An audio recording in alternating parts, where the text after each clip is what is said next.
PRAJNA SPARKS, a podcast where we listen to a Dharma teaching, contemplate through conversation and song, and engage in guided meditation. In this episode, we're delving into Nirvana, the cessation of suffering.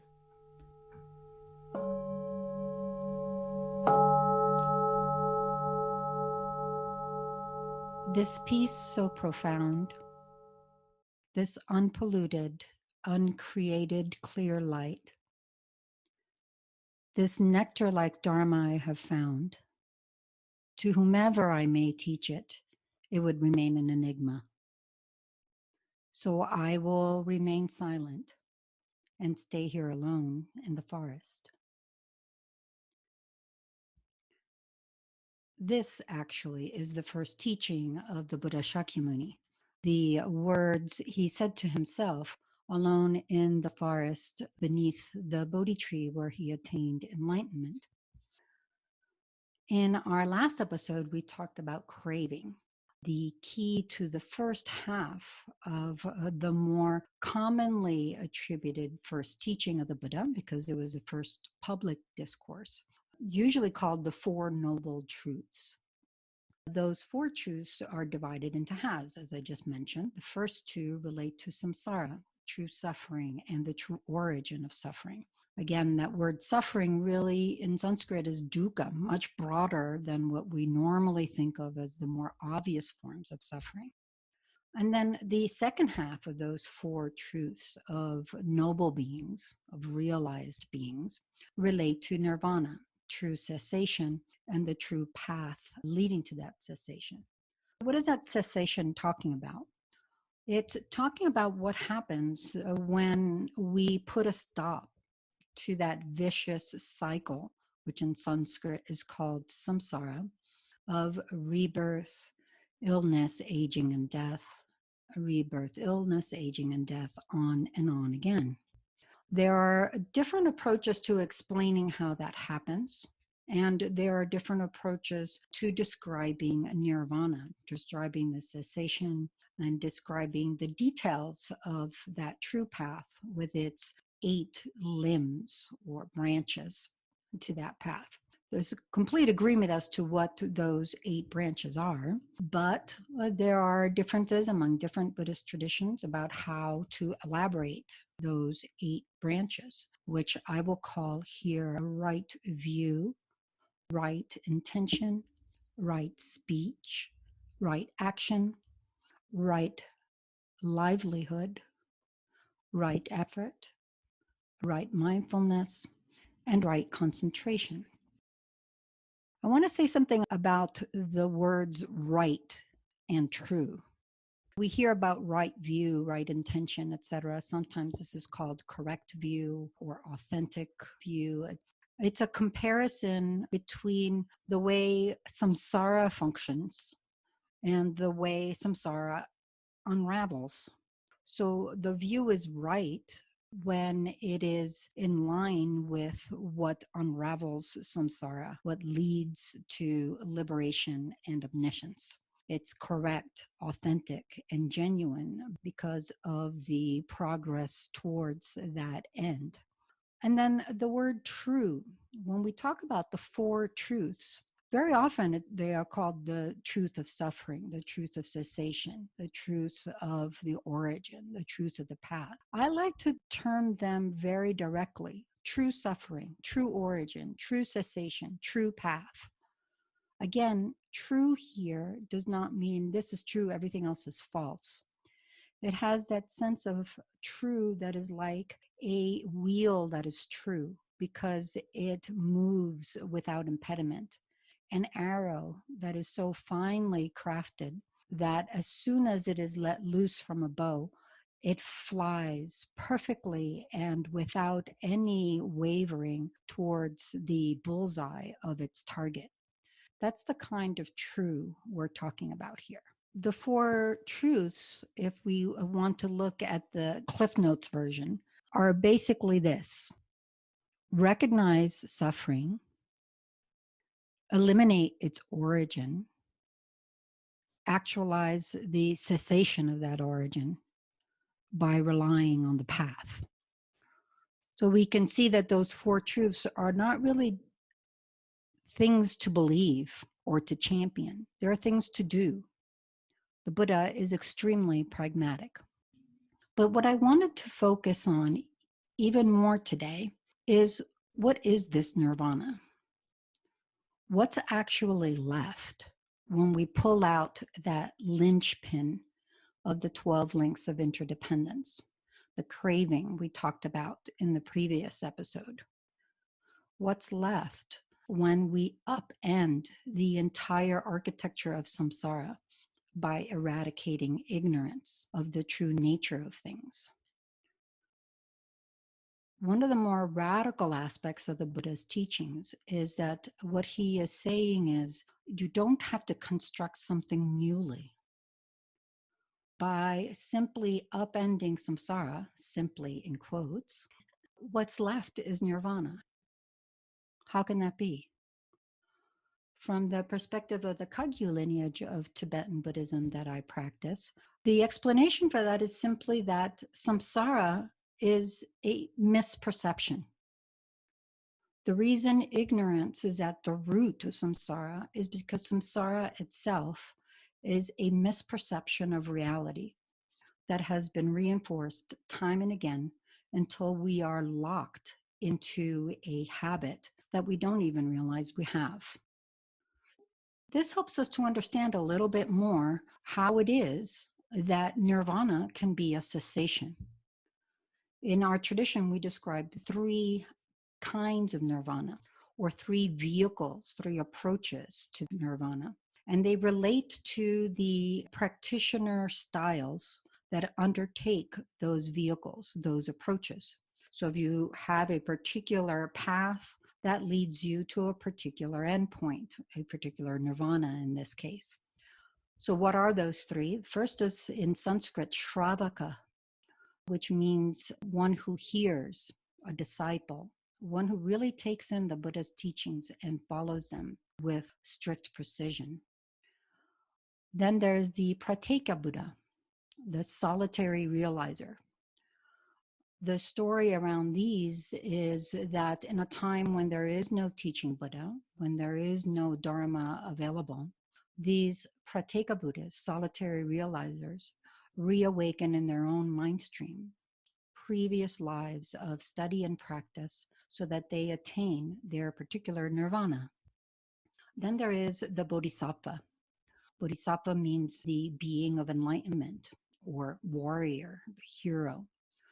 These are individuals who undertake a path of nirvana that leads to Buddhahood. So now, we've got a couple of variations here, because different traditions of Buddhism developed different ways of interpreting the Buddha's teachings and different ways of understanding the endpoint, the results, the fruition of those teachings, of the practice put into play. So what is called nirvana, what is described as nirvana from the perspective of the Kagyu lineage, falls into what is described as liberation on one hand and omniscience on the other. So very often you will hear descriptions such as liberation and omniscience, or nirvana and Buddhahood, or perfect and complete enlightenment. What do all those mean? They simply mean that there is an evolution of consciousness that we're working with. If samsara is a misperception, it's necessarily a misperception experienced by consciousness. Our left toe does not experience misperception. It's our consciousness that experiences misperception. That misperception is what leads us to incorrectly align with negative intentions and negative actions, even though what we wish is to attain a positive, happy result, unaware that what that does is lead to more dukkha. That's the klesha, karma, dukkha refrain that we talked about for the last few episodes. So liberation is the cutting of that cycle, releasing oneself completely from that involuntary rebirth in samsara that involuntary cycling through rebirth, illness, aging, death over and over again, never knowing if the next time around we will have all of the privileges and all of the good conditions that we experience now, so that most of our dukkha is the kind of dukkha that feels like pleasure, shifting dukkha, shifting suffering, literally called the suffering of change, or whether the next time around most of our dukkha will be the obvious forms of suffering, technically the suffering of suffering.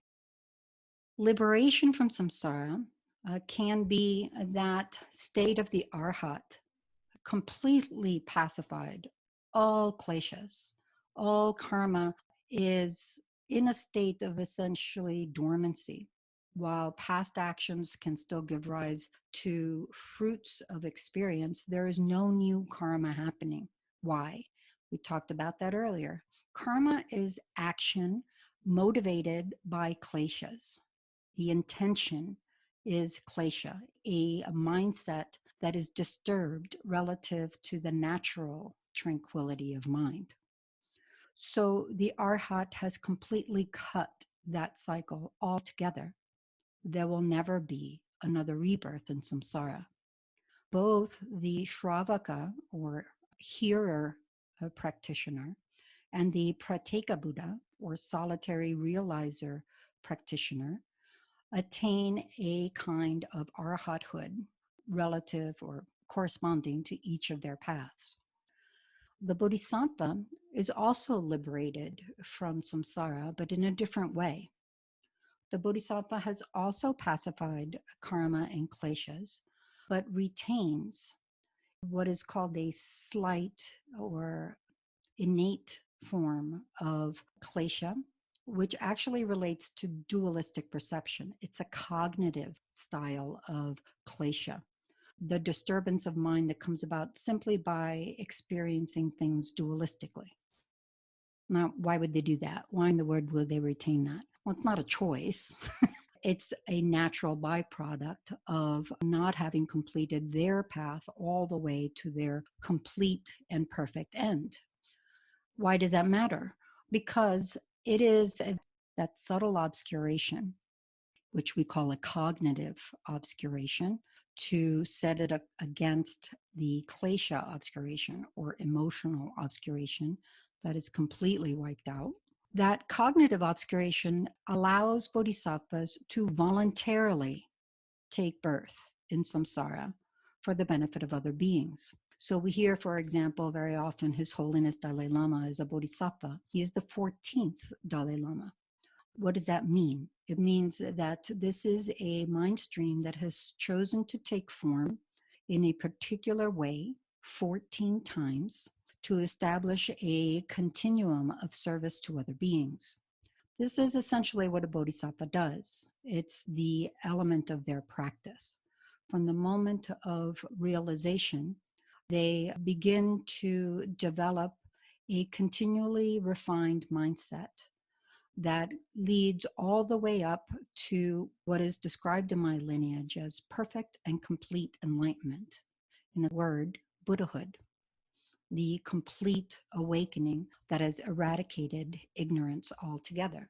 So now we find that not only is samsara rather complicated, not only are there these 84,000 kinds of klesha, which boil down to craving as sort of the poster child for all kleshas. And now we find that Nirvana has lots of classifications. What is it with all these categories and classifications? Well, what I find really interesting is to go back to that first teaching, the non-public teaching, the private speech of the Buddha in the afterglow of his enlightenment. This peace so profound, this unpolluted, uncreated, clear light, this nectar-like dharma I have found.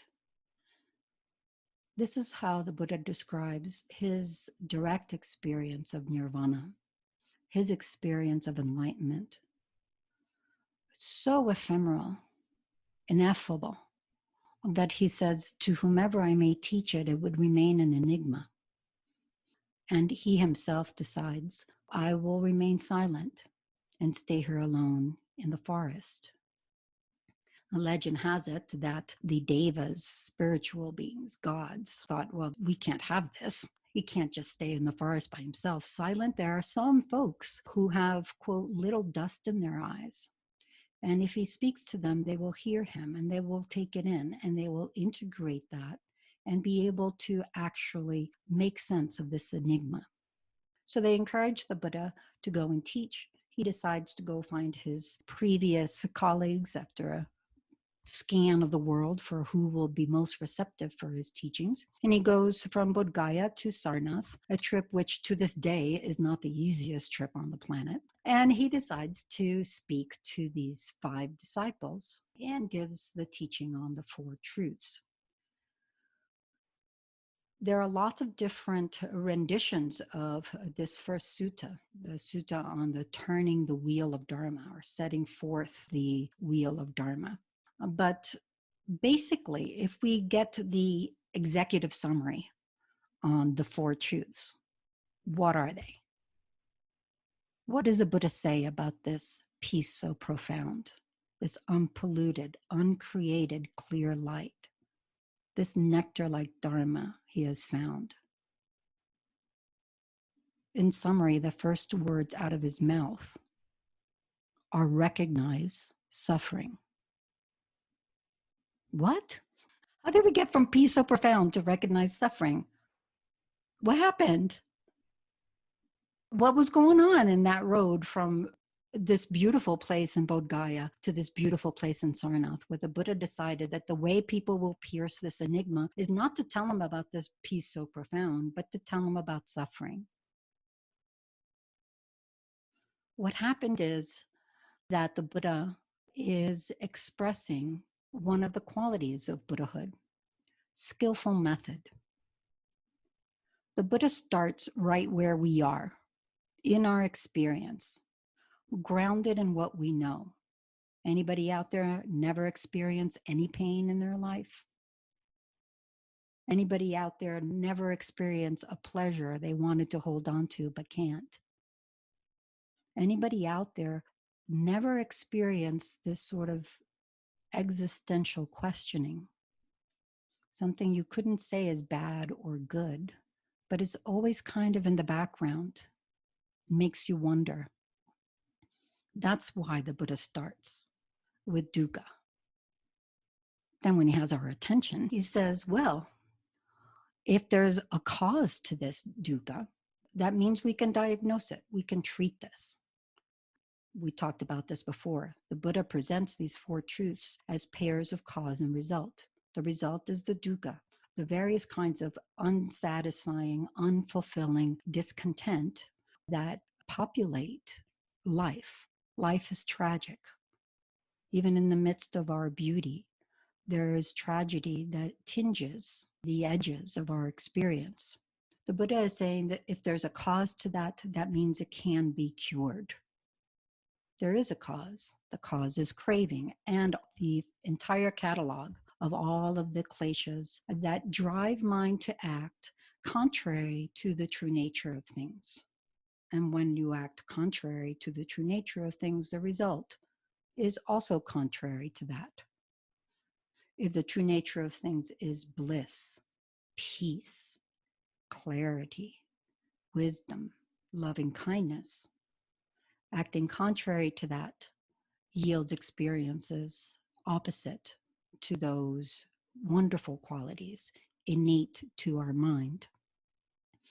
That's how the Buddha describes samsara, cyclic existence, that vicious cycle, in the first 2 truths.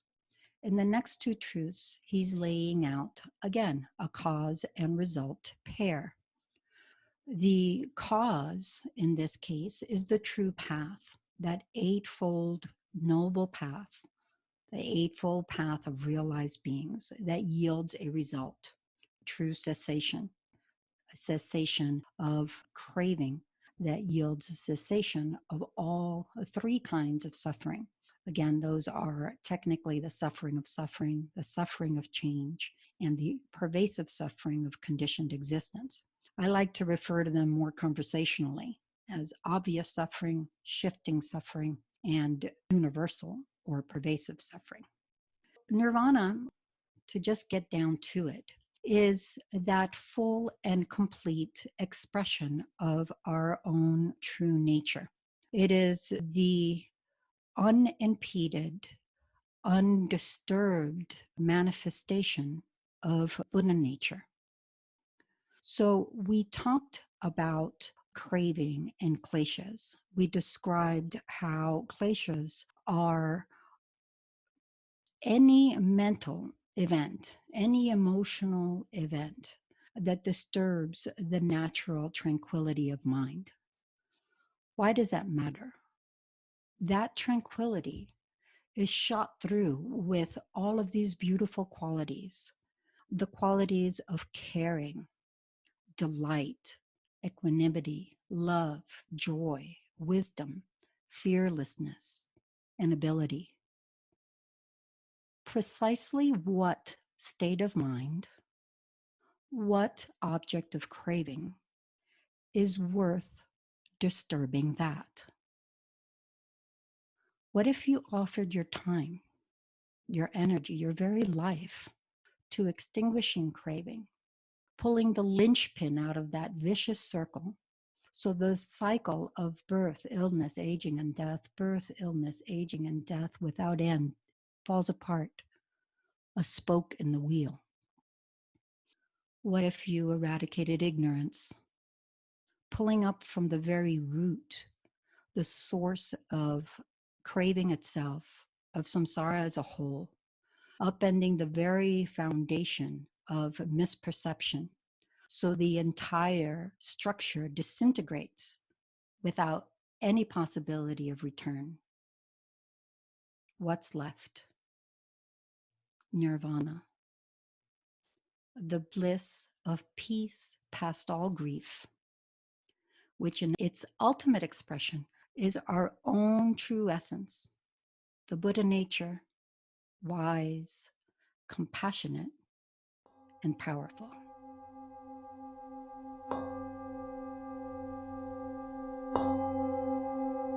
I just loved hearing you talk about this teaching, the cessation of suffering, and really tying it into what we've been talking about up to this point.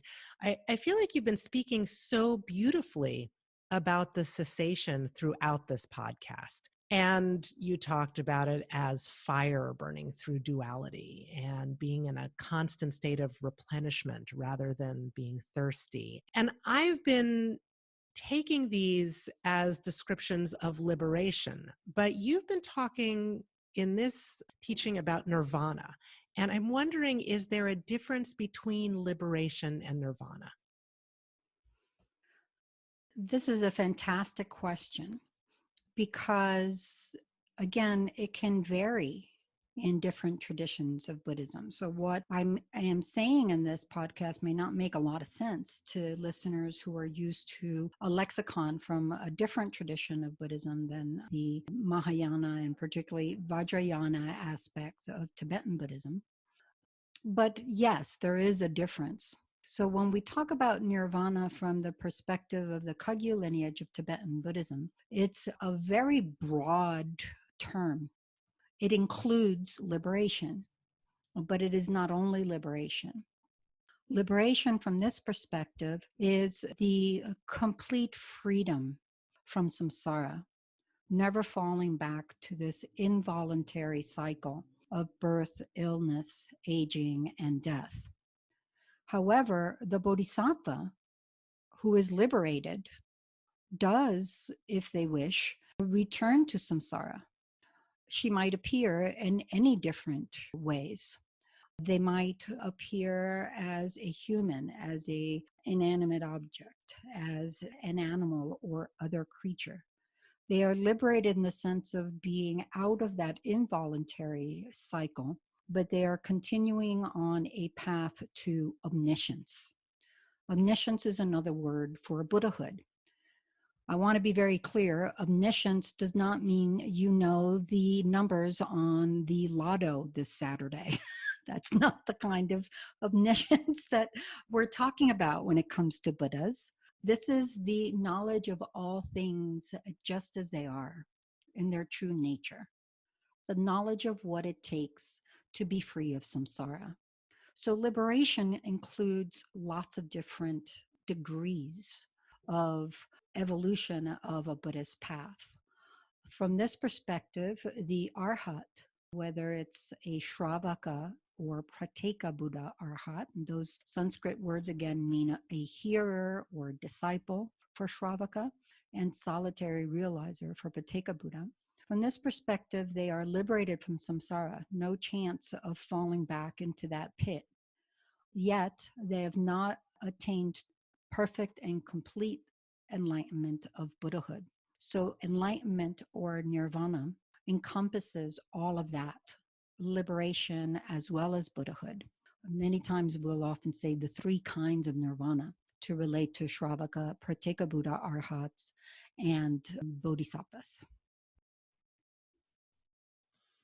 Okay, I appreciate you saying more about that because I had been feeling like I'm not really sure I understand everything you're saying about arhats and bodhisattvas. I might continue to have a somewhat incomplete understanding. But I know that there are different motivations for practice in different types of Buddhism. And so, is what you're talking about related to the distinction between seeking enlightenment for one's own realization versus seeking enlightenment in order to free all beings from suffering? Traditionally, there is a difference between vehicles of Buddhism, where there are some, I would say, ideals that the practitioner is aiming for, which may be personal salvation or liberation from samsara, or may extend to not only oneself attaining the level of arhat, that first level of nirvana. I love the Tibetan for arhat. It means the foe destroyer. Who's the foe? The kleshas are the foe.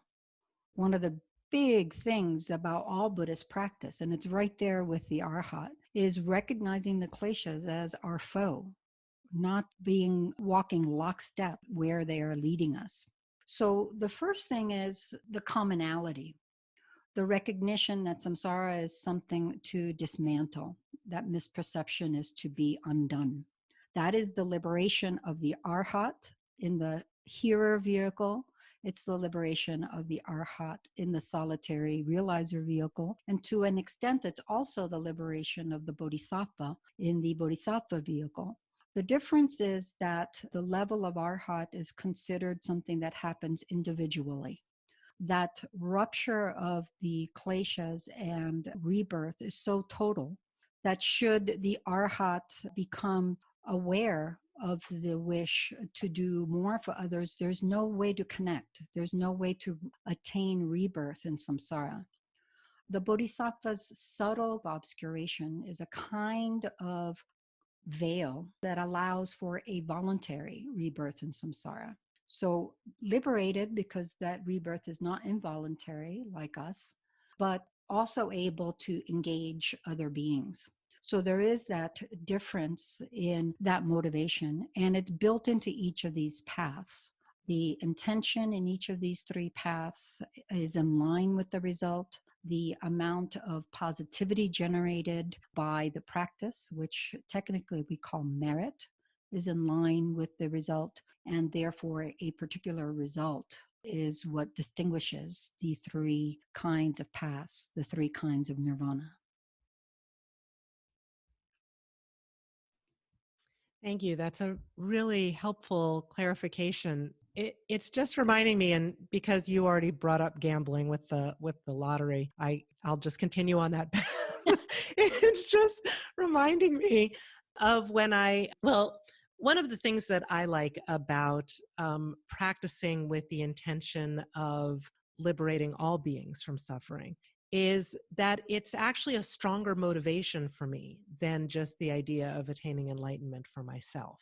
And it reminds me of when I used to play poker with a bunch of people, and we would have a $5 buy-in. And so we would play, and at some point in the evening, I would just kind of get tired of it. And so I would just go all in and, lose all my money so that I could go read a book or something. And so everyone decided that I needed a stronger motivation to stay in the game. And so what we decided is that if I won, then I would donate my winnings to charity.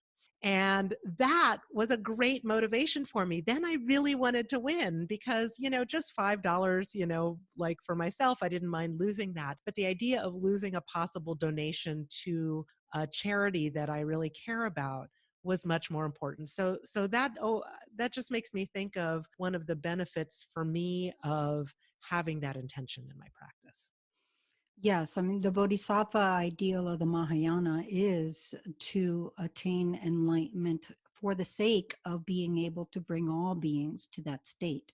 And I want to be very clear, these differences in ideal aren't like, teams. There's the arhat team and the bodhisattva team, and you're on different that's not how it works. Bodhisattvas appear as teachers of Buddhism in all traditions of Buddhism, and especially nowadays in modern world where the Dharma is extending in a very multicultural way. I think the divisions that we see historically between different lineages and different traditions of Buddhism are a little grayer. And what you're talking about is really vital because there is something very enlivening and very daunting at the same time. The sheer daunting character of saving all beings is what makes the blood of bodhisattvas run red and powerful. That's what really makes them motivated.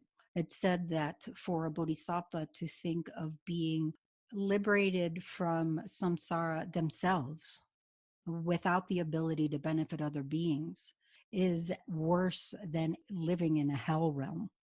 It's so hard for them to imagine that they can be in this pristine state of blissful peace without access to bringing other beings to that state, that it's unbearable. So yes, there is that special kind of juice, that zing that comes from that deep well of compassion, not just any compassion, all of the realized beings have compassion.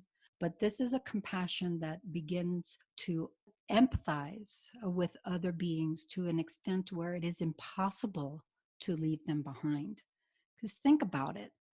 Here's this beautiful prayer that His Holiness Dalai Lama loves from Shantideva's Way of the Bodhisattva, a classic text of Indian Buddhism. As long as sentient beings remain, as long as samsara remains, may I too remain and dispel the sufferings of the world. How long does samsara remain? How long do sentient beings exist? There's no end. It's a very poetic way of saying always. This is an immense motivation. And the Bodhisattva sees that motivation the way you're describing it, as something that actually spurs them to action. Great. Thank you for that clarification. And I can see how, different motivations might fit best for different people too, So I think it's great that one of the things that I appreciate about Buddhism is that there are so many different practices that, that may be useful for different people. Definitely. I get very offended when people put down arhats or the path that leads to arhathood. It's an immense realization. It's an immense path. The attainment of an arhat, the compassion of an arhat, is not something that we can imagine, and it's definitely not something to put down. Well, and I can also see where in my life, I have enough economic resources and privilege that, like, playing poker, losing $5 isn't a big deal to me, but that's certainly not true for everyone. And so for me, I needed that other motivation, in some ways because my life is pretty good and relatively easy. And so it really helps me to reflect on not just my own suffering, but really to reflect on everybody's suffering to generate that motivation to practice. Yeah, that's really key. In many ways, The Dharma is very much like that. It sings to the tune of the mind that is hearing it. It resonates with the interests and the motivation of the mind listening. So the Buddhas are always teaching in line with the interests, the motivations, the conditions of each and every hearer. So I was thinking about something you said in the episode on craving. You said the Buddha is inciting a spiritual uprising within us. And I love your description of that. And it made me think about potential parallels with uprisings we see in society that are trying to move toward liberation. The farm workers movement, feminism, Stonewall, Black Lives Matter. And in the US, we have laws, the Emancipation Proclamation, the Civil Rights Act, Americans with Disabilities Act. And I thought, okay, so there's a desire for liberation that we see in those movements. And then there's, the country making a decision to act. And maybe that's like taking a vow and saying, this is what we're going to do. We're going to do things differently. But that desire to change and saying that the change is going to happen is clearly not enough for liberation. We have these infrastructures that were developed in and continue to support the inequities. And so we have to change also how we act. We have to change our habits. But if we've been doing something for many years, if we had, slavery for hundreds of years, maybe it's going to take that many years to have a different habit of, for full liberation for Black people in the United States. Because we've got to ingrain it the same way that we had ingrained the negative habits. But then I was also thinking, and my work actually in psychology deals with this very granular level of what we internalize in terms of prejudice and in terms of internalized stigma, our beliefs that we have about other people and about ourselves. And I was thinking, oh, well, maybe this is sort of like view, like our understanding of reality. So I was just thinking about how liberation isn't easy. There are all of these steps that are necessary. You've got to have the will, you've got to make a decision and take a vow, and then you've got to act in certain ways. And then you've got to change your understanding of things. And I think we probably need all of these things on a societal level in terms of reaching full liberation for any of these marginalized groups. And so I was just thinking about that and curious what your thoughts are. There are ways that those analogies mesh, and there are ways that they don't. What are some of the ways that they do mesh? One thing to me that feels really critical, and you see it in society and in culture, is there are things happening under the level of conscious awareness before they come out into the open. And then they come out into the open, and it reorients our consciousness as a people, as a culture, as a society. Maybe not, rarely ever, every single individual in that society and that culture at once, but that critical mass, that reorientation towards a better world is something that cannot be stopped. It can take time. It can be delayed. It can seem like it's taking forever, but it has a momentum that is sure and steady. And the Dharma, that reorientation of mind, is turning away from the things of samsara as an end in and of themselves. The big house, the trophy husband, the whatever it may be, all of the trappings of success in samsara as ends in and of themselves, and turning towards the Dharma, liberation and omniscience, Nirvana, as the only real ends that function in and of themselves. So I see some kind of parallels there. And also that sense of there is a gradual progression. There is a period where there is evolution. When we look even more closely, for example, at the individual paths to nirvana, the path of the Shravaka Arhat, the foe destroyer, or the path of the Bodhisattva, there are individual levels of attainment along the way. There are steps. It goes in a seamless progression. And then there's a moment.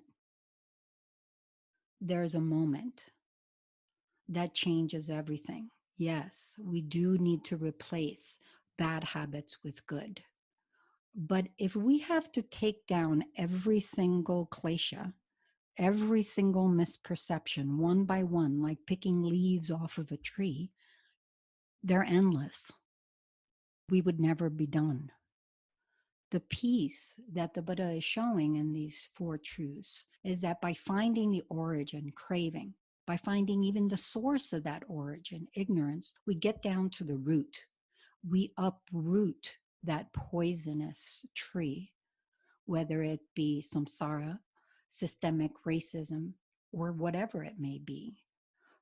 It's that reorientation towards the actual source of the issue, that empowerment to uproot that source that brings the whole thing crashing down. That's how I also see that analogy. Eventually, there is a moment where it just stops, like the Berlin Wall coming down. Decades, it's sitting there, monolithic. One day to the next, it's gone. Fantastic. Thank you. Is there anything else you want to share? Hallelujah. This has been Yeshe and Tania. Next, you'll hear Heather with a song, and then Zopa offering a guided meditation. Shivnee is our Tibetan singing bowl artist. Thanks for listening. May all beings benefit.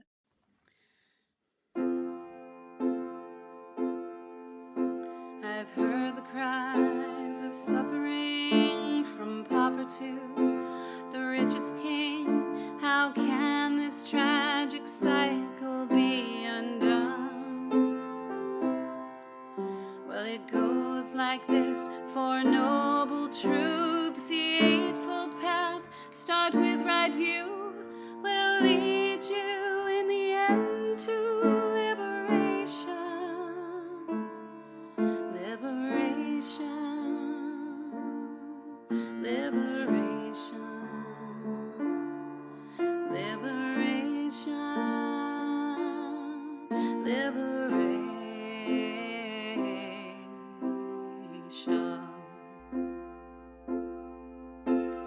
Baby, you've been here before. You know what this life has in store. Sickness, suffering, and death, it's no vacation. Through samsara, we misperceive. Shift your view if you believe, and welcome to a state of liberation.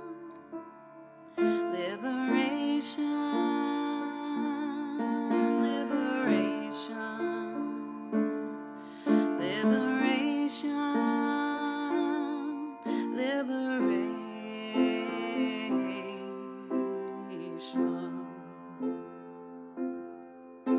We have a movement, make a law. It's not enough from all we saw to bring about full freedom in our nation.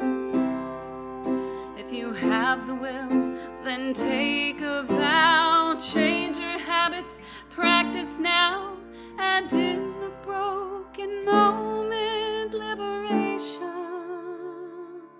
Liberation, liberation, liberation, liberation.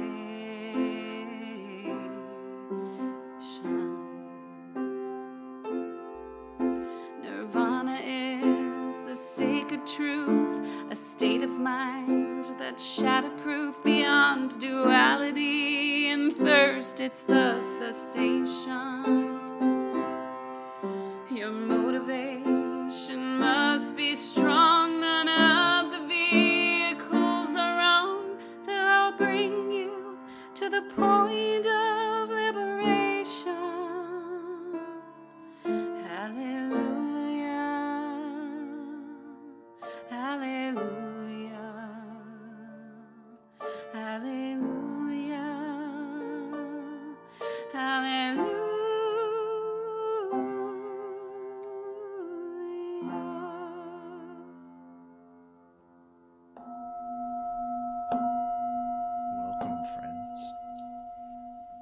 To begin our meditation, please take a moment just to feel your body, feel your seat, feel the upliftedness of your spine, feel the energy in your body, and turn your mind to your breath, to arriving here and now.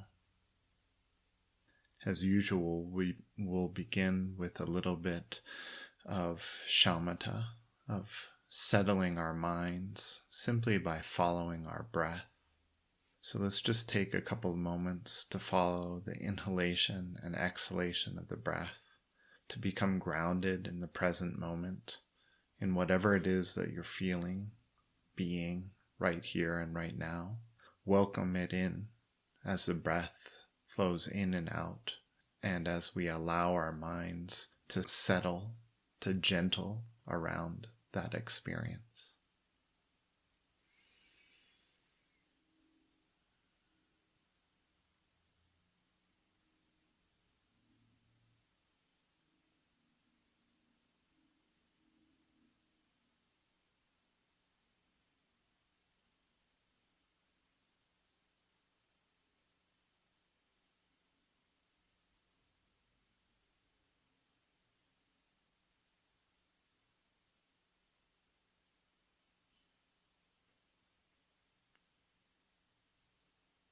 In this state of calmness, of having come to the present moment, allowing our minds to be present just with the right here and now, we'll turn to our analytical meditation. And for today's analytical meditation, we're going to begin simply by allowing ourselves to recognize the tragedy of the state that we are in, where we are endlessly chasing after a lasting happiness, but going from one suffering to another. Allow yourselves to touch the bleeding heart of your experience, that vulnerability. Really let it into your awareness without shying away.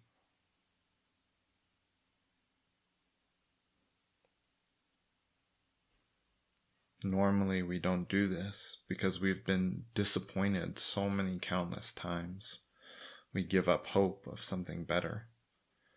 We end up coping by turning a blind eye to the situation, trying to coast along on the surface, and in that way remaining willfully ignorant. But as we've seen this week, it doesn't have to be like that. And the first step is simply allowing ourselves to recognize that deep dissatisfactory nature of how we've been going about this precious life. So take a couple minutes to analyze, to investigate, to see these rough edges of our experience and how that disappointment and going from one set of disappointment to another, continually shifting the focus of what we think we need in order to finally get to that place of happiness, keeps leading us astray, keeps stringing us along. Allowing ourselves to feel that feels like heartbreak. And this is the first crucial step. It's not the only step. It's not where we'll leave it. But it is the first step. So please pause this recording and take some time to rest right in that heartbreak. If you find yourself getting distracted, gently call your attention back to that poignancy and rest again until it fades. And then investigate, analyze until you get that heartbreaking poignancy once again. So we'll spend just a minute now meditating in that way. But this is really something we need to cultivate in the space and time of our own private individual lives. So please pause the recording.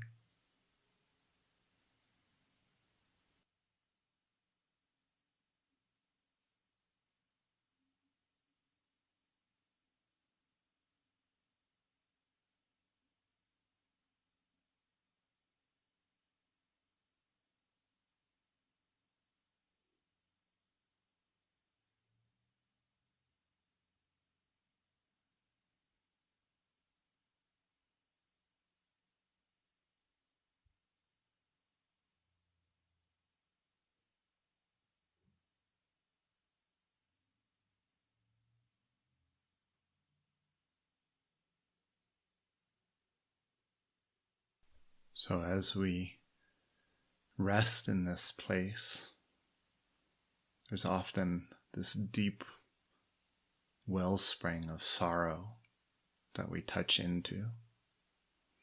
This is a meaningful sorrow, but it's also not the end in and of itself. We don't stop here. Recognizing our situation, how we've allowed ourselves to settle for an everyday sort of misery, of just going from serial pleasure to serial pleasure, looking for something more. The Buddha is pointing out that just as with any cause and result, our despair, our misery, our weariness, it has a cause. And having a cause, that means there's something that we can do about it. There's something to be done. That uncreated, unpolluted, clear light, that peace so profound, that's not just the nature of the Dharma that the Buddha found. That's the nature of our very minds. And this samsaric way that we've been living is a misperception that we can dismantle. We start to recognize the kleshas as our foes. We start to recognize that thirsting and slaking our thirst is so much less satisfying than the constant state of replenishment that is our very nature, our birthright, simply by virtue of being conscious beings. So this meaningful sorrow that we allow ourselves to touch into points out that there is a path leading to the genuine cessation of obvious shifting and pervasive suffering.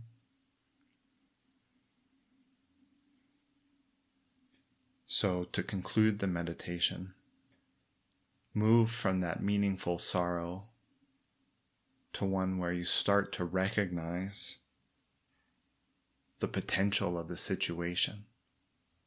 Rest in the empowerment that you have. The path is in your hands.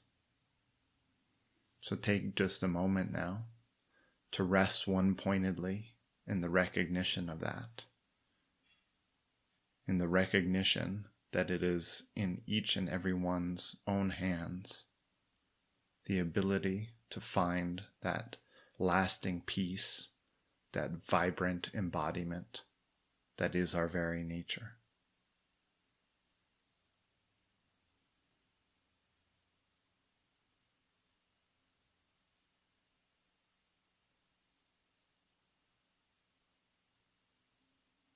Thank you for all that you do.